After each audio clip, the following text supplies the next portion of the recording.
ونشهد أن لا إله إلا الله وحده لا شريك له ونشهد أن سيدنا وسندنا وحبيبنا وطبيبنا وطبيب قلوبنا وأرواحنا ومولانا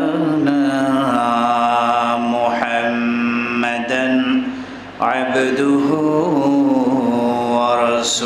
ورسوله الذي أرسله بالحق بشيرا ونذيرا وداعيا إلى الله بإذنه وسراجا وقمرا منيرا أما بعد فقد قال الله تبارك وتعالى في كلامه المجيد وفرقانه الحميد أعوذ بالله من الشيطان الرجيم بسم الله الرحمن الرحيم الله يتوفى الأنفس حين موتها والتي لم تمت في منامها فيمسك التي قضى عليها الموت ويرسل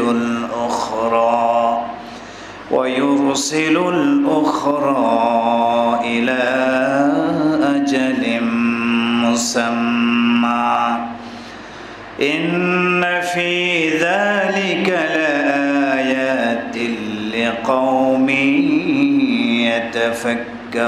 يتفكرون وقال تعالى ومن آياته منامكم بالليل والنهار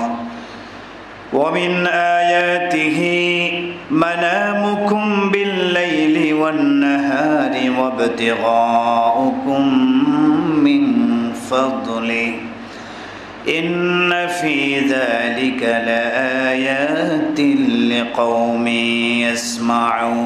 يسمعون وعن الأسود رضي الله تعالى عنه أنه قال سألت عائشة الصديقة رضي الله عنها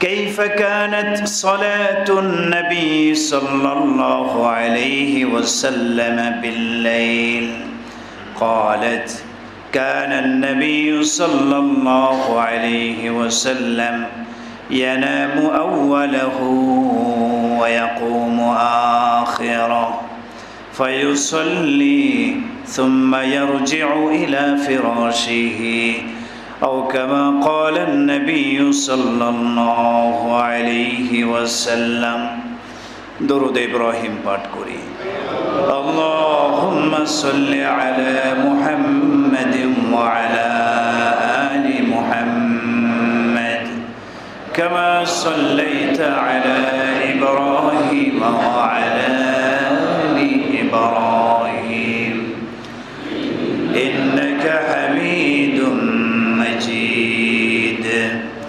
اللهم بارك على محمد وعلى آل محمد كما باركت على إبراهيم وعلى آل إبراهيم إنك حميد مجيد الحمد لله ثم الحمد لله সমস্ত প্রশংসা সমস্ত শুকরিয়া মহান রব্বে করিমের দরবারে যিনি আমাদেরকে দয়া করে মায়া করে সুস্থ রেখেছেন বাঁচিয়ে রেখেছেন আজকের সালাতুল জুমা আদায়ের লক্ষ্যে পৃথিবীর সর্বশ্রেষ্ঠ জায়গা, পবিত্রতম স্থান আল্লাহর ঘর মসজিদে আসার বসার মতো তৌফিক দান করেছেন। আমরা সকলেই সেই মহান মালিকের দরবারে কালিমাতুশ শুকর আদায় করছি। সবাই বলি আলহামদুলিল্লাহ। মুহতারাম হাজিরিন, আপনাদের সম্মুখে পবিত্র কালামে পাক থেকে সূরাতুজ জুমারের 42 নম্বর আয়াতে কারিমা তেলাওয়াত করেছি। মুসলিম শরীফে বর্ণিত রাসূল আরবি সাল্লাল্লাহু আলাইহি ওয়াসাল্লামের একটি হাদিস আপনাদের সম্মুখে পাঠ করেছি। আয়াত এবং হাদিসকে সামনে রেখে অত্যন্ত গুরুত্বপূর্ণ একটি বিষয়ে আপনাদের সামনে কিছু আলোচনা উপস্থাপন করার চেষ্টা করব। ওয়ামা তৌফিকি ইল্লা বিল্লাহ আলাইহি তাওয়াক্কালতু ওয়া ইলাইহি উনীব। আল্লাহ রাব্বুল আলামিন আমাদের সবাইকে তার সন্তুষ্টির নিয়তেই কথাগুলো বলা এবং শোনার মতো তৌফিক দান করুন। সম্মানিত মুসল্লিয়ান, মহান আল্লাহ রাব্বুল আলামিন এই পৃথিবীতে মানব এবং দানব, মানুষ এবং জিন, এই দুইটা জাতিকে আল্লাহ রাব্বুল আলামিন পাঠিয়েছেন একমাত্র মহান আল্লাহ তাআলার দাসত্ব বন্দেগী করার জন্য, ইবাদত বন্দেগী করার জন্য। আল্লাহ তাআলা বলেন, ওয়ামা খালাকতুল জিন্না ওয়াল ইনসা ইল্লা লিয়াবুদুন। মানুষ এবং জিন এই দুইটা জাতিকে আমি সৃষ্টি করেছি একমাত্র তারা আমার ইবাদত বন্দেগী করবে, এজন্যই আমি সৃষ্টি করেছি। সুবহানাল্লাহ। তাহলে কোনো সন্দেহ নেই, আল্লাহ রাব্বুল আলামিন পৃথিবীতে আমাদেরকে পাঠিয়েছেন, অনর্থকভাবে পাঠান নাই, অনর্থক বেহুদা সৃষ্টি করেন নাই। আল্লাহ তাআলা একটা কাজের জন্য আমাদেরকে সৃষ্টি করেছেন। সুবহানাল্লাহ। আল্লাহ অন্য আয়াতে কথা বলেছেন, আফা হাসিবতুম আন্নামা খলাকনাকুম আবাসা। তোমরা কি ভেবেছো আমি আল্লাহ তোমাদেরকে অনর্থক সৃষ্টি করেছি? না না, আমি আল্লাহ তোমাদেরকে অনর্থক এমনি এমনি সৃষ্টি করে নাই। সৃষ্টির পিছনে বড় একটা উদ্দেশ্য হলো ইল্লা লিয়াবুদুন। আমরা ইবাদত করব কার? আল্লাহর ইবাদত করব, আল্লাহর বন্দেগী দাসত্ব স্বীকার করব। এজন্যই আল্লাহ রাব্বুল আলামিন আমাদেরকে সৃষ্টি করেছেন। আল্লাহ রাব্বুল আলামিন আমাদেরকে সৃষ্টি করে স্থায়ীভাবে বসবাসের সুযোগ কাউকে দিয়েছেন? দেন নাই। আমরা পৃথিবীতে সবাই অস্থায়ী বাসিন্দা। কি বলেন, ঠিক কি ঠিক না? আমাদের হায়াত নির্ধারিত, সুনির্ধারিত হায়াত, রিজিক বণ্টিত হায়াত নির্ধারিত। আল্লাহ রাব্বুল আলামিন আমাদের কাউকে 50 বছর, কাউকে 60 বছর, কাউকে 100 বছর, কম বেশি নির্ধারিত একটি হায়াত দান করেছেন। এই হায়াত যদি আমরা এই বিষয়টি নিয়ে আমাদের নবীর উম্মত, অর্থাৎ আমরা এবং পূর্ববর্তী নবীর উম্মত যারা ছিলেন তাদের হায়াতের মধ্যে, আমাদের হায়াতের মধ্যে একটু চিন্তা করি, তাহলে দেখব তাদের তুলনায় আল্লাহ তাআলা আমাদেরকে হায়াত একেবারে কম দিয়েছে। কি বলেন, ঠিক না? অন্যান্য নবীর উম্মতগণ 1000 বছর, 1500 বছর, 2000 বছর হায়াত পেয়েছেন। সেই তুলনায় আমাদের হায়াত একেবারেই কম। গড় হিসেবে যে হিসাবটা আমাদেরকে দেয়া হয় 60 থেকে 70 বছর পর্যন্ত আমাদের হায়াত। এটাও তো নির্ধারিত না, 60 বছর বাঁচবে কেউ, কোনো গ্যারান্টি আছে নাকি? না। অনেকেই বাচ্চাকালে মারা যায়, অনেকেই যৌবনে পৌঁছার আগেই মারা যায়, যুবক বয়সে মারা যায়, আবার কেউ কেউ বার্ধক্যে পৌঁছে যায়, এরপরে মৃত্যুবরণ করে, ইন্তেকাল করে। তো 60-70 বছর যে গড় হিসেবে আমাদের হায়াতি, এটাও নির্ধারিত না। কে কখন চলে যায় এটা আমরা কেউই বলতে পারি না, কেউ জানি না। এরপরও যদি আমরা একটা হিসাব করার জন্য 60 বছরকে ধরি, তাহলে এই 60 বছরের বিশাল একটা সময় আমাদের কেটে যায় খাওয়া দাওয়ার পিছনে। কি বলেন, ঠিক না? খাওয়া দাওয়ার পিছনে নষ্ট করে ফেলে। বিশাল একটা সময় চলে যায় বাল্যকালে, যেই সময় আমরা ইবাদত করতে পারি না, শক্তি আমাদের থাকে না। এই 60 বছরের ভিতরে আবার বিশাল একটা হায়াতের অংশ চলে যায় ঘুমের ভিতরে। কি বলেন, ঠিক না? বিশেষজ্ঞগণ ওনারা একটা গবেষণা করেছেন যে 60 বছরও যদি কেউ হায়াতি পায়, তো এই 60 বছরের মধ্যে 1/3 মানুষের কেটে যায় ঘুমের ঘোরে, ঘুমের ভিতরে। 3 ভাগের 1 ভাগ কেটে যায় কিসের ভিতরে বলেন? তাহলে 60 বছরকে 3 ভাগ করেন, 1 ভাগ কত বছর? 20 বছর। কেউ যদি 60 বছরও বাঁচে, তার 60 বছরের মধ্যে 1/3 অর্থাৎ 20 বছর কেটে যাচ্ছে ঘুমের ভিতরে। তাহলে ইবাদত করবেন আর কয় বছর? 40। এর মধ্যে তো আরো কত কি ব্যস্ততা, দুনিয়ার কাজকর্ম আমাদের আছে।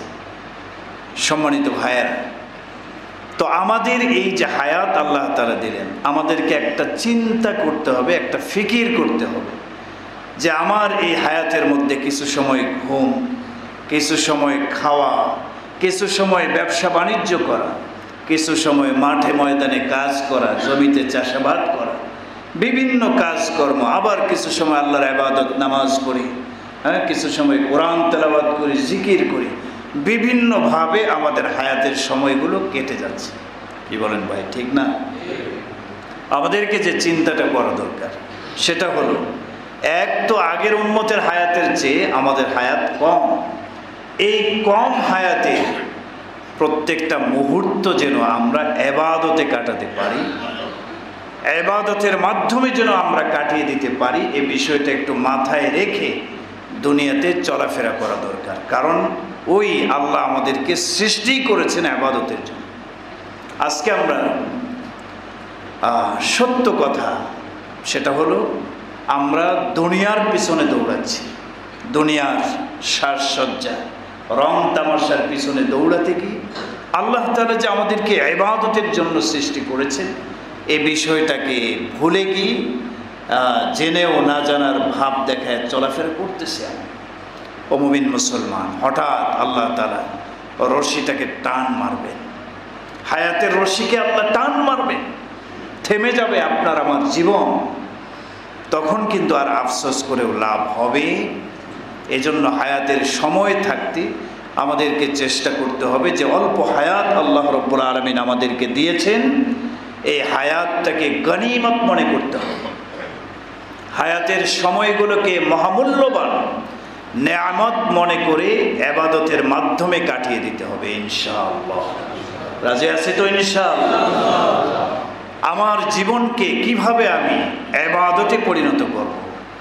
জীবনের বিশাল বড় একটা অংশ তো ঘুমের ভিতরে কাটিয়ে যাচ্ছে। আমি কিভাবে এই ঘুমটাকেও ইবাদতে পরিণত করব? আমার জীবনের একটা সময় তো মানুষের সাথে লেনদেন, কথাবার্তার মাধ্যমে, বলার মাধ্যমে সময় নষ্ট করে কাটিয়ে দিচ্ছি। কিভাবে আমার লেনদেন, কথাবার্তা, বলাটাকে ইবাদতে পরিণত করব? আমার জীবনের বিরাট একটা অংশ তো ব্যবসায়িক কার্য পরিচালনার ক্ষেত্রে আমি কাটিয়ে দিচ্ছি। আমার এই ব্যবসা বাণিজ্য করার হালতে যে সময়টা আমি কাটাচ্ছি, পুরা ব্যবসা বাণিজ্যটাকে কিভাবে ইবাদতে পরিণত করব? আমার হায়াতের নির্ধারিত একটা সময় তো আমি চাকরির পিছনে নষ্ট করে ফেলছি। আমার চাকরির ডিউটি চলাকালীন মুহূর্তটাকে কিভাবে আমি ইবাদতে পরিণত করব? আমার জীবনের লম্বা একটা অংশ তো কৃষি কাজ করে জমিনের মধ্যে আমি কাটিয়ে দিচ্ছি। তো আমার এই কৃষি কারবার কাজকর্মকে কিভাবে ইবাদত বন্দেগী করব? উদ্দেশ্য হলো আমি যেই কাজই করি না কেন, প্রত্যেকটা কাজকে কিভাবে ইবাদতে পরিণত করতে হয় সেই পদ্ধতি, তরিকা আমাদের জানা থাকা দরকার। কি বলেন, ঠিক না? এগুলি না জেনে মন চাহে জিন্দেগি যদি আপনি আমি যাপন করতে থাকি, ইবাদতের খবর নেই, আমি আমার মতো জীবন চালাতে থাকলাম, কিভাবে আমার জীবনকে ইবাদতময় করে তুলতে হবে, কিভাবে আমার ব্যবসা বাণিজ্য, কথাবার্তা, লেনদেন, মুআমালাত, মুআশারাত, আচার ব্যবহার, এগুলিকে ইবাদতে পরিণত করতে হয়, আমি সেগুলো বুঝলামও না, আমলও করলাম না, তাহলে এমনি হায়াতি কম এবং এই কম হায়াতটাকে হেলায় খেলায় নষ্ট করে দিলাম। তাহলে দুনিয়ার জীবনে আমরা সফলতা অর্জন করতে পারলাম না, চরম পর্যায়ের ক্ষতিগ্রস্ত হয়ে গেলাম। কি বলেন ভাই, কথাটা ঠিক? চরম পর্যায়ের ক্ষতিগ্রস্ত হয়ে গেলাম। এই জন্য আমার প্রিয় ভাই, আমার জীবনের প্রত্যেকটা কাজকে ইবাদতময় করার শিক্ষা এটা জানার দরকার আছে না নাই? সবাই বলেন আছে না নাই? আমরা আজকের থেকে এই আলোচনার সূচনাটা করব। এক জুমা 2 জুমায় আলোচনা শেষ করা যাবে না, কারণ আমাদের জীবনের হায়াতের 60 বছর 70 বছর দীর্ঘ একটা সময়। অনেক কাজ আমরা করি, অনেক মুআমালা, অনেক লেনদেন আমরা করি, ব্যবসা বাণিজ্য, চাকরি বাকরি, এই সবগুলোকে কিভাবে ইবাদতে পরিণত করতে হয় এগুলি একদিনে আলোচনা করার বিষয় নয়। আমরা আলোচনা ধারাবাহিকভাবে করতে থাকবো। আমাদের জীবনের এক একটা পার্ট নিয়ে ইনশাআল্লাহ আলোচনা হবে। কোরআন এবং সুন্নাহর আলোকে আমার জীবনের এই অংশটুকুকে কিভাবে আমি ইবাদতে পরিণত করতে পারবো, ইনশাআল্লাহ সুম্মা ইনশাআল্লাহ আজকে থেকে এ বিষয়ের উপরে আলোচনা শুরু হচ্ছে। আল্লাহ রাব্বুল আলামিন শেষ পর্যন্ত আমাদেরকে উপস্থিত থাকার মতো তৌফিক দান করুন, নেক হায়াত দারাজ করে দেন এবং আমলের নিয়তে কথাগুলো সবাইকে বলা শোনার মতো তৌফিক দান করুন। সম্মানিত হাজিরিন, আমাদের জীবনের অনেক বড় একটা অংশ, যেটা বললাম, 1/3 সময়, 3 ভাগের 1 ভাগ আমরা ঘুমের মাধ্যমে কাটিয়ে দিই। তো সর্বপ্রথম আলোচনা এই পার্টটা নিয়ে করা দরকার। যেহেতু জীবনের 1/3, 3 ভাগের 1 ভাগই আমরা ঘুমের মাধ্যমে কাটাই, এই 1 ভাগকে অর্থাৎ 60 বছর যদি বাঁচি তাহলে 20 বছর ঘুমের মধ্যে কাটায় দিই। এই 20 বছর ঘুমের সময়টাকে কিভাবে ইবাদতে পরিণত করতে পারি, কোরআন আমাদেরকে দিক নির্দেশনা দিয়েছে। রাসূল আরবি সাল্লাল্লাহু আলাইহি ওয়াসাল্লামকে আল্লাহ তাআলা ইশারা করেছেন, নবীজি আমাদেরকে হাদিসের মাধ্যমে আমাদের ঘুমকে কিভাবে আমরা ইবাদতে পরিণত করতে পারি সেই তরিকা রাসূল আমাদেরকে শিক্ষা দিয়েছেন। সুবহানাল্লাহ। ইসলাম এমন একটা জীবন ব্যবস্থা, এখানে কোনো জিনিসের ঘাটতি নেই। আলহামদুলিল্লাহ। হযরত সালমান ফারসি রাদিয়াল্লাহু আনহু ইসলাম গ্রহণ করার পরে গর্ববোধ করে বলতেন, এ কাফেরের গোষ্ঠীরা শোনো, আমাদের ইসলাম, আল্লাহ আমাদেরকে যে দিন দিয়েছেন এই দিনটা কত বড় নেয়ামত, এখানে ছোট ছোট বিষয়েও বিস্তারিত আলোচনা ইসলাম দিয়েছে। সুবহানাল্লাহ। কিভাবে একজন মানুষ প্রস্রাব করবে, কিভাবে বাথরুম সারবে, বের হবে কিভাবে, ঢুকবে কিভাবে, এর শিক্ষাটাও ইসলাম পরিপূর্ণভাবে আমাদেরকে দিয়েছে। সুবহানাল্লাহ। তাহলে আমাদের ঘুমটাকে কিভাবে আমরা ইবাদতময় করতে পারি, জীবনের 1/3, 60 বছর হায়াতি পেলে 20 বছর ঘুমের মাধ্যমে কাটিয়ে যায়। তাহলে এই 20 বছরকে যদি আমরা ইবাদতের পরিণত করতে পারি, ইবাদতময় করে তুলতে পারি, তাহলে এদিকে 20 বছর আর ওদিকে 40 বছর, 60 বছর সময়টা কি লাগবে, কাজে লাগবে, উপকারে আসবে। তাহলে আমরা আমাদের ঘুমকে কিভাবে ইবাদতময় করব। ও মুমিন মুসলমান, ঘুম এটা কার নেয়ামত বলেন তো? এটা কি ছোটোখাটো নেয়ামত? আমরা তো অনেক সময় বুঝি না। কেন বুঝি না জানেন? অনেক জিনিস, যেই জিনিসগুলো বিরাট বড় বড় নেয়ামত, কিন্তু এগুলি আমাদের স্বভাবজাত বিষয়ে পরিণত হওয়ার কারণে এগুলির গুরুত্ব আমরা বুঝি না। ঘুমটা অনেক বড় নেয়ামত, কিন্তু আমরা প্রতিদিন তো ঘুমাই, এটা আমাদের স্বভাবের সাথে মিশে গেছে এই আমলটা, ঘুমের আমলটা। এজন্য এটা যে কত বড় নেয়ামত এটা আমরা বুঝি না। ঘুমটা অনেক বড় নেয়ামত। এই ঘুম এটা আরবি ভাষার, এটাকে আরবি ভাষায় বলে আন-নাওম। কি বলে বলেন তো? আস-সালাতু খায়রুম মিনান নাওম। ঘুমের চেয়ে কি ভালো? নামাজ ভালো। তাহলে এই যে নাওম শব্দ, এটা হচ্ছে ঘুম, আরবিতে বলে নাওম। এই ঘুম সম্পর্কে আল্লাহ রাব্বুল আলামিন কোরআনে অনেক তাৎপর্যপূর্ণ আলোচনা করেছেন। ঘুম কত বড় নেয়ামত। আমরা তো ঘুমাই, এটা নিয়ম বানিয়ে ফেলছি, ঘুমাই না, ঘুমালে শরীরটা খারাপ হয়ে যাবে, তাই না? মস্তিষ্ক খারাপ হয়ে যাবে, সারাদিন কাজকর্ম করতে পারবো না, এজন্য ঘুমাই। তো এটাও একটা তো লাভ, এটাও একটা ফায়দা। এছাড়াও ঘুমের মধ্যে আরও অনেক সূক্ষ্ম জিনিস আল্লাহ তাআলা রেখে দিয়েছেন। যারা মুমিন মুসলমান, আল্লাহ রাব্বুল আলামিন তাদেরকে বলছেন, তোমরা আল্লাহর এই একটি নেয়ামত নিয়ে একটু চিন্তা করো। সুবহানাল্লাহ। ঘুমের এই নিয়ামতটা নিয়ে চিন্তা করো, তাহলে আল্লাহর পরিচয় লাভ করার জন্য আর কোনো মুজিজা দরকার হবে না। ঘুম এই নিয়ামতটাকে নিয়ে চিন্তা করলে আল্লাহ তাআলার পরিচয় তোমরা পেয়ে যাবে। সুবহানাল্লাহ। কোরআনে কারিমে আল্লাহ রাব্বুল আলামিন সূরাতুর রুমের 23 নম্বর আয়াতে বলেন, وَمِنْ آيَاتِهِ مَنَامُكُمْ بِاللَّيْلِ وَالنَّهَارِ وَابْتِغَاؤُكُمْ مِنْ فَضْلِهِ إِنَّ فِي ذَلِكَ لَآيَاتٍ لِقَوْمٍ يَسْمَعُونَ। এই আয়াতে আল্লাহ রাব্বুল আলামিন বলেন, ওয়ামিন আয়াতিহি, আল্লাহ রাব্বুল আলামিনকে চেনার জন্য, তার মারিফাত হাসিল করার জন্য, আল্লাহর পরিচয় লাভ করার জন্য যে নিদর্শনগুলো আল্লাহ তাআলা পৃথিবীতে রেখে দিয়েছেন, আল্লাহ বলেন আমার অনেক নিদর্শন সমূহের মধ্যে একটি নিদর্শন হলো মানামুকুম বিল্লাইলি ওয়ান নাহার, রাত এবং দিনে তোমরা যে ঘুমাও, এই ঘুমটা আমি আল্লাহর পরিচয় লাভ করার জন্য নিদর্শন। সুবহানাল্লাহ। এটা আমার নিদর্শনাবলীর অন্যতম একটি নিদর্শন। মানামুকুম বিল্লাইলি ওয়ান নাহার, রাতেও তোমরা ঘুমাও, দিনের কিছু অংশে ঘুমাও, এই ঘুমটা এটা আমার নিদর্শনাবলীর অন্তর্ভুক্ত। সুবহানাল্লাহ। এরপরে আল্লাহ তাআলা বলেন, ইন্না ফি যালিকা লাআয়াতিন লিকাওমিন ইয়াসমাউন, যারা কথা শোনার মানুষ, লিকাওমিন ইয়াসমাউন, যেই সমস্ত সম্প্রদায়ের লোকেরা ভালো কথা মনোযোগ দিয়ে শোনে, শোনার পরে চিন্তা করে, এরপরে পরিণাম কি হতে পারে এটা সম্পর্কে চিন্তা করে এবং আমল করে, বুদ্ধিমান সম্প্রদায়ের জন্য এই ঘুম নামক জিনিসটার মধ্যে লাআয়াতিন, অনেক বড় নিদর্শন আছে। সুবহানাল্লাহ। কাদের জন্য? লিকাওমিন ইয়াসমাউন, যেই গোষ্ঠীর লোকেরা ভালো কথা শোনার মানসিকতা রাখে। আমাদের সমাজে অনেক মানুষ আছে না, ভালো কথা শুনতেই চায় না।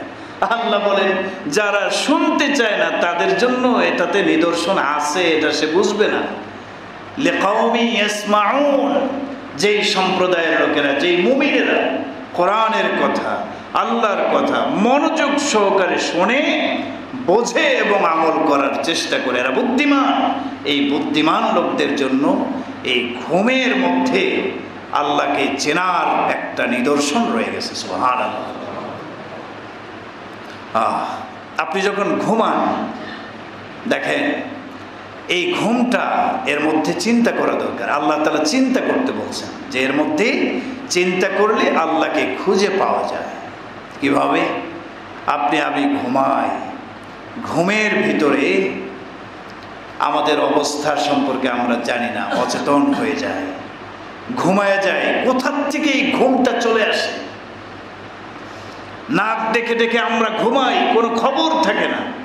এদিকে বিরাট বড় বড় কাণ্ড ঘটে যাচ্ছে, আমার খবরও নাই, আমি ঘুমায় পড়ছি। তো এই ঘুম জিনিসটা কি, কোথার থেকে আসলো?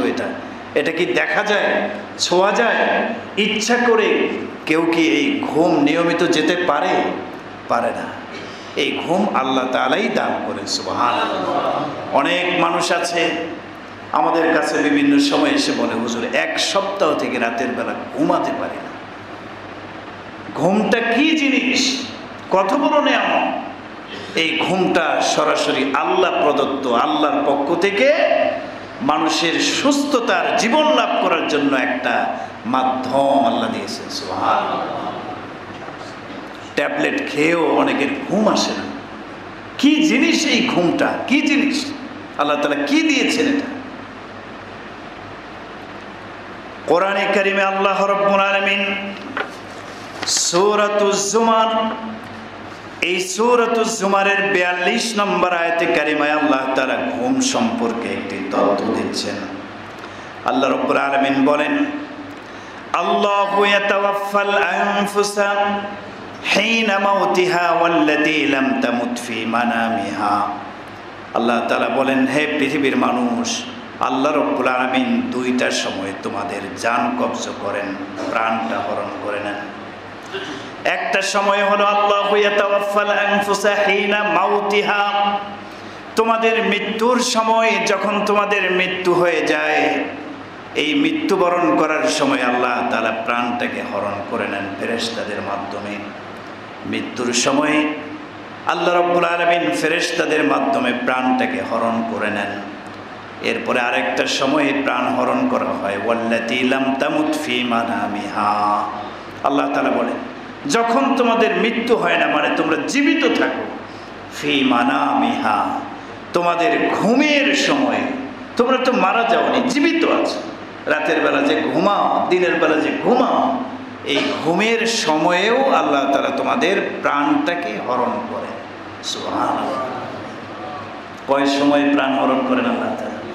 দুই সময়। মৃত্যুর সময় নিয়ে নেন, আবার ঘুমের সময়ও যখন আমরা মারা যাই না, জীবিত থাকি, ওই সময়ও প্রাণটাকে হরণ করে নেন আল্লাহ তাআলা ফেরেশতাদের মাধ্যমে। এরপরে আল্লাহ তাআলা বলেন, ফায়ুমসিকুল্লাতী কাদা আলাইহাল মাউত, যে ব্যক্তির ব্যাপারে মৃত্যুর ফয়সালা আল্লাহ তাআলা করেছেন যে এর হায়াত এখানেই শেষ, আর বাঁচবে না, এখনই মারা যাবে, তো মৃত্যুর ফয়সালা যার হয়ে যায়, আল্লাহ তাআলা তার ওই প্রাণটাকে আর ফিরায় দেন না। আল্লাহ তাআলা আটকায় রাখেন, তার কাছে আটকায় রাখেন। সে তো ঘুমিয়ে গেছে, ঘুমের ভিতরেও অনেক সময় মৃত্যু হয়ে যায় কি না বলেন? অনেক মানুষ ঘুমের ভিতরে মারা যায়। তো আল্লাহ তাআলা বলেন, মৃত্যুর ফয়সালা যার হয়, আল্লাহ তাআলা ওই প্রাণটা যে হরণ করছেন এটা আর ফিরায় দেন না, আল্লাহর কাছে আটকে রাখেন। ওয়ায়ুরসিলুল উখরা, যার মৃত্যুর ফয়সালা হয় না, মানে আরো কিছুদিন জীবিত থাকবে, ঘুমাইছে, প্রাণ হরণ করা হয়েছে, কিন্তু মৃত্যুর ফয়সালা যেহেতু এখনো হয় নাই, হায়াত বাকি আছে, আল্লাহ তাআলা ওয়ায়ুরসিলুল উখরা, তাদের কাছে তাদের প্রাণটাকে ফিরায় দেন। সুবহানাল্লাহ। তাহলে এই ঘুমটা কি জিনিস? এটা এত বড় একটা নেয়ামত। প্রতিদিন প্রতি রাত যখনই আমরা ঘুমাই, এই ঘুম নামক নেয়ামত আমাদেরকে মৃত্যুর কথাটা স্মরণ করিয়ে দিচ্ছে। সুবহানাল্লাহ বলেন। কিসের কথা স্মরণ করিয়ে দিচ্ছে? মৃত্যুর কথাটা স্মরণ করিয়ে দিচ্ছে। আমরা যখন ঘুমাই, ঘুমানোর আগে একটা দোয়া পড়ি, বলেন তো দোয়াটা কি? আল্লাহুম্মা বিসমিকা আমিন। বলো দোয়াটা কি? আমিন। আমিন কি মনোযোগ নাই আলোচনায়? বলো দোয়াটা কি? আল্লাহুম্মা বিসমিকা, এরপরে আমুতু ওয়া আহইয়া। অনেক বাচ্চারা মুখস্থ করে, আলহামদুলিল্লাহ। তো এই যে দোয়াটা আমরা পড়লাম, এই দোয়াটার অর্থ কি জীবনে শুনেছেন? অর্থ কি কল্পনা করেছেন? বোঝার চেষ্টা করেছেন? আল্লাহুম্মা অর্থ কি বলেন? হে আল্লাহ, বিসমিকা আপনার নামেই, আমুতু আমি মৃত্যুবরণ করতেছি। সুবহানাল্লাহ। ঘুমাচ্ছি মানে কি করতেছি? মৃত্যুবরণ করতেছি। ওয়া আহইয়া, এবং আপনার নামেই আপনি যদি চান তাহলে আমি ঘুম থেকে আবার জীবিত হয়ে উঠব। সুবহানাল্লাহ। এই দোয়ার মধ্যেও আমাদের চিন্তার বিষয়। এখানে বলা হয়েছে আমুতু আহিয়া, আগে বলা হয়েছে আমুতু, আপনার নামে আমি মৃত্যুবরণ করতেছি। তাহলে ঘুমটাকে মৃত্যু বলা হচ্ছে এখানে। আমি ঘুমাচ্ছি এ কথা তো বলে না। আল্লাহুম্মা বিসমিকা আনুমু যদি বলতো, নামা ইয়ানুমু থেকে আনুমু, মানে আমি ঘুমাচ্ছি আল্লাহর নামে, এ কথা বলা হয় নাই। এখানে বলা হয়েছে আল্লাহুম্মা বিসমিকা আমুতু, হে আল্লাহ আপনার নামে আমি মরতেছি, ঘুমাচ্ছি। ঘুমটাকে কি বলা হচ্ছে এখানে? মউত। ঘুম আপনাকে আমাকে মৃত্যুর কথাটা স্মরণ করে দিচ্ছে। এটা ছোট মউত, ছোট মৃত্যু। এই ঘুম থেকে আল্লাহ তাআলা আমাদেরকে জাগ্রত করেন, আমরা জাগ্রত হয়ে জেগে উঠি, এটা আমাদেরকে স্মরণ করিয়ে দিচ্ছে একদিন আমরা চিরতরে ঘুমিয়ে পড়ব। ওটা হচ্ছে মৃত্যু নামক ঘুম। তো ছোট মৃত্যু থেকে আমরা যেভাবে আবার জাগ্রত হয়ে উঠি, বড় মৃত্যুর সময়ও মরে যাব আমরা একদিন, এই ঘুম থেকেও আমরা আবার জাগ্রত হয়ে কিয়ামতের ময়দানে উপস্থিত হব। সুবহানাল্লাহ। মৃত্যু আমাদেরকে মরণের কথা এবং পুনরুত্থানের কথাটা খুব ভালোভাবে স্মরণ করিয়ে দিচ্ছে। এটা অনেক বড় নিয়ামত। ঘুমের মাধ্যমে আল্লাহ তাআলা আমাদেরকে শারীরিক প্রশান্তি দান করেন, এটা আমরা সবাই বুঝি। কি বলেন, ঠিক না? ঘুম যদি ঠিকভাবে না হয়, রাতের ঘুমটা যদি ঠিকভাবে না হয়, তাহলে শরীরে অনেক সময় রোগ ব্যাধি সৃষ্টি হয়। এটাও কোরআনের আয়াত দ্বারা প্রমাণিত। ঘুমের এই নেয়ামতের কদর যদি আপনি না করেন, তাহলে আপনি মানসিক প্রশান্তিও পাবেন না, শারীরিক প্রশান্তিও পাবেন না। কোরআনের আয়াত, কোরআনে কারিমে সূরাতুল কাসাস আয়াত নম্বর 72 আল্লাহ তাআলা বলেন, কুল আরাআইতুম, হে নবী আপনি বলুন, পৃথিবীর মানুষকে কথা বলুন, আরাআইতুম, তোমরা কি ভেবে দেখেছো, চিন্তা করেছো, ইন জাআলাল্লাহু আলাইকুমুন নাহারা সারমাদান ইলা ইয়াউমিল কিয়ামা, তোমরা কি বিষয়টা নিয়ে চিন্তা করেছো, যদি আল্লাহ তাআলা দিবসকে কিয়ামত পর্যন্ত প্রলম্বিত করে দিতেন, তার মানে কোনো একদিন সূর্য উঠছে আর সূর্য ডুবতেছে না, কিয়ামত পর্যন্ত দিনটাকে যদি আল্লাহ লম্বা করে দিতেন, কিয়ামত পর্যন্ত রাতের কোনো ব্যবস্থা না রাখতেন, দিন শুরু হয়েছে যে হয়েছে আর রাতের খবর নেই, কিয়ামত পর্যন্ত যদি আল্লাহ তাআলা দিনটাকে লম্বা করে দিতেন, তাহলে মান ইলাহুন গায়রুল্লাহ, আল্লাহ ছাড়া তোমাদের কোন ইলাহ এমন আছে যে ইয়াতিকুম বিলাইলিন, রাত নিয়ে আসবে? এটা কি পারবে কেউ? রোজার বলেন পারবে? রাত ছোট বড় করেন কে? আল্লাহ। তো আল্লাহ যদি রাত দিনটাকে বড় করতে করতে এত বড় বানায় দেন যে কিয়ামত পর্যন্ত শুধু দিনটাকে আল্লাহ লম্বা করে দেন, আল্লাহ বলেন কোন ইলাহ কি তোমাদের আছে যে আল্লাহর সিদ্ধান্তকে ডিঙ্গায় সে রাত আনয়ন করতে পারবে, রাত্রি নিয়ে আসতে পারবে? এটা কি সম্ভব? হ্যাঁ, পারবে না। এমন কোন রাত কেউ নিয়ে আসতে পারবে না, তাসকুনুনা ফি, যেই রাতে ঘুমানোর মাধ্যমে তোমরা প্রশান্তি লাভ করতে পারো, এরকম রাতের ব্যবস্থা আল্লাহ ছাড়া আর কেউ তোমাদের জন্য করে দিতে পারবে? তো এখানে আল্লাহ রাতের একটা সিফত বয়ান করেছেন, গুণ বর্ণনা করেছেন, বিলাইলিন তাসকুনুনা ফি, রাত এমন একটা আল্লাহর নেয়ামত, এই রাতে ঘুম এটা একটা নেয়ামত, রাত একটা নেয়ামত, ঘুম একটা নেয়ামত। এই রাতের বেলায় ঘুম নামক নেয়ামত দিয়ে আল্লাহ তাআলা তাসকুনুনা, আমাদেরকে প্রশান্তি দান করেন, আমাদের শারীরিক প্রশান্তি লাভ হয়, মানসিক প্রশান্তি লাভ হয় এবং রোগ ব্যাধিগুলো দূর হয়ে যায়। ঘুমানোর মাধ্যমে আমরা সকল দিক থেকে সুন্দর শান্তিপূর্ণ একটা জীবন লাভ করি। সুবহানাল্লাহ। বিষয়টাকে আল্লাহ তাআলা আরো পরিষ্কার করে দিচ্ছেন, ওয়াজআলনা নাওমাকুম সুবাতা, সূরাতুন নাবা 9 নম্বর আয়াত। আল্লাহ বলেন তোমাদের জন্য আমি তোমাদের ঘুমকে সুবাতা বানিয়েছি, সুবাতা প্রশান্তির কারণ বানিয়েছি। সুবহানাল্লাহ। যারা ঠিক মতো ঘুমাবে, রাতের ঘুমটাকে ঠিক রাখবে, অবশ্যই তাদের জীবনটা প্রশান্তিময় জীবন হয়ে যাবে। সুবহানাল্লাহ। আল্লাহ তাআলা আরো পরিষ্কার করে বলেছেন সূরাতুল ফুরকান 47 নম্বর আয়াত, ওয়া হুয়াল্লাযী জাআলা লাকুমুল লাইলা লিবাসা, তিনি ওই সত্তা, আল্লাহ এমন একজন সত্তা যিনি তোমাদের জন্য রাতকে বানিয়েছেন লিবাসা, লিবাস মানে পোশাক, কিন্তু এখানে উদ্দেশ্য হলো আবরণ। পোশাক যেভাবে মানুষকে ঢেকে রাখে, রাতটাও আমাদেরকে আচ্ছন্ন করে রাখে, ঢেকে রাখে। তো আল্লাহ তাআলা এমন একজন সত্তা যিনি তোমাদের জন্য রাতকে আবরণ বানিয়ে দিয়েছেন, ওয়ান নাওমা সুবাতা, এবং রাতের বেলায় ঘুমকে প্রশান্তির কারণ বানিয়ে দিয়েছেন। সুবহানাল্লাহ। ওয়া জাআলান নাহারা নুশুরা। সম্মানিত ভাইরা, তো এই আয়াতগুলির মাধ্যমে বোঝা যায় রাত আমাদের জন্য একটা নেয়ামত। এই রাতে আল্লাহ ঘুমের ব্যবস্থা করে রেখেছেন, এই ঘুম আমাদের জন্য শান্তির কারণ। ঘুম আমাদেরকে মৃত্যুর কথা স্মরণ করিয়ে দেয়, ঘুম আমাদেরকে পুনরুত্থানের কথা স্মরণ করিয়ে দেয়। অতএব এই ঘুম বিশাল বড় একটা নেয়ামত, সঠিক সময়ে আমাদেরকে ঘুমাতে হবে। এই ঘুমটা আমরা আমাদের জীবনের 1/3 সময়, 3 ভাগের 1 ভাগ সময় যেহেতু ঘুমের মাধ্যমে কাটিয়ে দিই, আমাদেরকে একটু হিসাব করে চলতে হবে যেন আমাদের ঘুমটাও ইবাদতে পরিণত হয় ইনশাআল্লাহ। ঘুমটা যদি ইবাদতে পরিণত হয়, তাহলে হায়াতের 3 ভাগের 1 ভাগ এটা নিশ্চিন্তে ইবাদতে পরিণত হয়ে যাবে। সুবহানাল্লাহ। এখন কথা হলো কিভাবে আমরা আমাদের ঘুমটাকে ইবাদতে পরিণত করব।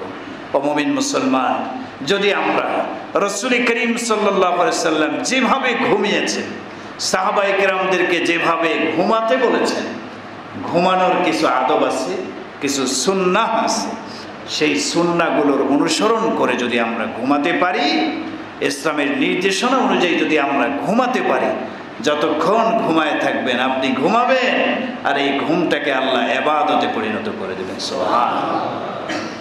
অতএব আমাদের জানতে হবে এই ঘুমানোর সুন্নাহ তরিকা কি, আদব কি, এগুলো জানার দরকার আছে না নাই? আজকে 2-3টা আলোচনা করি, চলতে থাকবে ধারাবাহিক আলোচনা, কিভাবে আমরা আমাদের পুরা জীবনটাকে ইবাদতময় করে তুলতে পারি। জীবনের একটি পার্ট ঘুম, ঘুমকে কিভাবে ইবাদতে পরিণত করব। 1 নম্বর সুন্নাহ আমল হচ্ছে আপনার আমার ঘুমটাকে ইবাদতে পরিণত করার জন্য 1 নম্বর কাজ হলো আমরা ঠিক করে নেব কখন ঘুমাবো। কোরআন সুন্নাহ আমাদেরকে কি বলে এবং সে অনুযায়ী আমাদেরকে ঘুমিয়ে যেতে হবে। কখন ঘুমাবো, রাসূল কখন ঘুমাতেন, সাহাবায়ে কেরামকে রাতের কোন অংশে ঘুমাতে বলতেন, কোন অংশে ঘুমানো যাবে না, এটা ঠিক করে জানতে হবে এবং আমল শুরু করে দিতে হবে। হাদিস, রাসূল করিম সাল্লাল্লাহু আলাইহি সাল্লামের সাহাবী হযরত আসওয়াদ রাদিয়াল্লাহু তাআলা আনহু বলেন, সাআলতু আয়েশা রাদিয়াল্লাহু আনহা, আমি আম্মাজান আয়েশাকে জিজ্ঞাসা করলাম, প্রশ্ন করলাম, কাইফা কানাত সালাতুন নবী সাল্লাল্লাহু আলাইহি সাল্লাম বিল-লাইল, রাতের বেলা নবীজির নামাজ কেমন ছিল। আম্মাজান আয়েশাকে প্রশ্ন করলেন আসওয়াদ রাদিয়াল্লাহু আনহু যে নবীজি রাতের বেলায় কিভাবে সালাত আদায় করতেন, কি পরিমাণ সালাত আদায় করতেন বা কতক্ষণ সালাত আদায় করতেন, একটু বলেন। তো আম্মাজান আয়েশা ক্বালাত, বললেন, কানা ইয়ানামু আউওয়ালাহু, নবীজি রাতের শুরু অংশে ঘুমিয়ে যেতেন। সুবহানাল্লাহ। কখন ঘুমাবো, আমরা কিন্তু একটা পেয়ে গেলাম, একটা আমল। নবীজি কখন ঘুমাতেন? আম্মাজান আয়েশা বলেন, কানা ইয়ানামু আউওয়ালাহু, আমার নবী রাতের প্রথম অংশে ঘুমিয়ে যেতেন। সুবহানাল্লাহ। ওয়া ইয়াকুমু আখিরাহু, রাতের শেষ অংশে ঘুমাতেন না, ঘুম থেকে উঠে ফায়ুসাল্লি, তাহাজ্জুদের সালাত আদায় করতেন। সুবহানাল্লাহ। সুম্মা ইয়ারজিউ ইলা ফিরাশিহি, তাহাজ্জুদ পরে আবার তিনি বিছানায় একটু রেস্ট নিতেন ফজর পর্যন্ত। তো সম্মানিত ভাইয়েরা, তো এই থেকেই হাদিস থেকে বোঝা গেল আমরা কখন ঘুমাবো, রাতের শেষ অংশে ঘুমাবো না মধ্যম অংশে ঘুমাবো না প্রথম অংশে, বলেন। প্রথম অংশে ঘুমাতে হবে, বিষয়টা আরো ক্লিয়ার করা দরকার।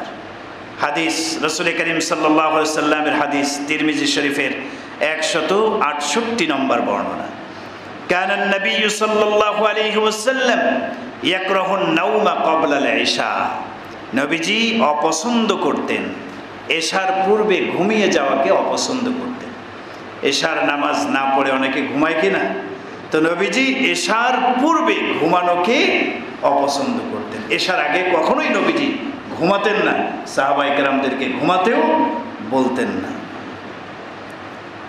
ওয়াল হাদিসা বাদাহা, এবং নবীজি এশার পরে দুনিয়াবি কথাবার্তা বলাটাকেও অপছন্দ করতেন। এশার পূর্বে ঘুমানোকে অপছন্দ করতেন, আর এশার সালাতের পরে অনর্থক দুনিয়াবি কথাবার্তায় লিপ্ত হয়ে যাওয়া, এই বিষয়টিকেও তিনি কি করতেন? অপছন্দ করতেন। তার মানে এশার পরেই রাসূল করিম সাল্লাল্লাহু আলাইহি সাল্লাম খাবার দাবার শেষ করে এশার পরে বেশি দেরি করতেন না। যদি বিশেষ কোনো প্রয়োজন না থাকে সেক্ষেত্রে এশার পরেই রাসূল করিম সাল্লাল্লাহু আলাইহি সাল্লাম কানা ইয়ানামু আউওয়ালাহু, রাতের প্রথম অংশেই ঘুমিয়ে যেতেন। সুবহানাল্লাহ। তাহলে আমরা কখন ঘুমাবো? রাসূলের সুন্নাহ কি? রাতের প্রথম অংশে, বলেন কোন অংশে? প্রথম অংশে। আপনি আমি প্রথম অংশে কি ঘুমাই? আমাদের অনেক ভাইয়েরা রাত্রেবেলায় অনর্থক কর্মকাণ্ডে লিপ্ত হয়ে থাকি, শেষ পর্যন্ত রাতের প্রথম অংশ চলে যায়, রাত গভীর হয়, আমাদের ঘুম নাই, 1টা বেজে যায়, 2টা বেজে যায়, 3টা বেজে যায়, ঘুমের খবর নাই, শেষ রাত্রে ঘুমাই, ফজরটাকে কাজা করে সকাল 10টা 11টার সময় উঠি। কি বলেন ভাই, কথা মিথ্যা নাকি? হ্যাঁ, আমাদের কালচার এমন হয়ে গেছে, ঘরের মধ্যে বাতি অফ হয় না, লাইট বন্ধই হয় 12টার পরে। এখন ঘুমের আমল কিভাবে? এই এশার পরেই মানুষ ঘুমাবে, সম্ভব হয় না পরিবেশ পরিস্থিতির কারণে, অনেক ক্ষেত্রেই সম্ভব হয়। তো এটা রাসূলের আদর্শ নয়। ঘুমকে ইবাদতে পরিণত করার জন্য 1 নম্বর সুন্নাহ, রাসূলের সুন্নাহ মানতে হবে। আপনাকে রাতের প্রথম অংশেই ঘুমিয়ে যেতে হবে। আল্লাহ আমাদের তৌফিক দান করুন। এশার পরে প্রয়োজনীয় কথাবার্তা ছাড়া, অপ্রয়োজনীয় কোনো কথাবার্তা, অনর্থক কোনো কাজকর্ম, বেহুদা কাজ, এগুলি নবীজি অপছন্দ করতেন। এগুলি মাকরুহ।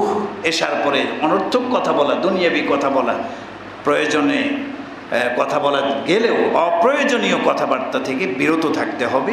এটাই রাসূলের আদর্শ।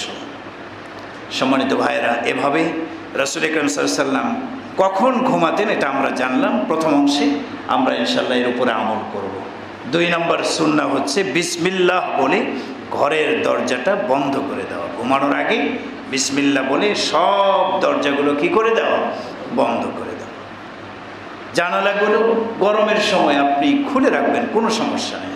তবে এক্ষেত্রে মুহাক্কিক ওলামায়ে কেরাম বলেন যে আপনি মাগরিবের সময় এই টাইমটাতে ঘরের সব জানালা দরজা বন্ধ করুন, বন্ধ করে দেন।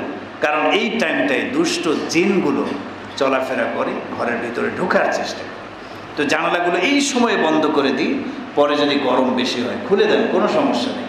কিন্তু এই মাগরিবের আজানের আগে বা একটু পরে এই টাইমে জানালাগুলো যেন বন্ধ থাকে।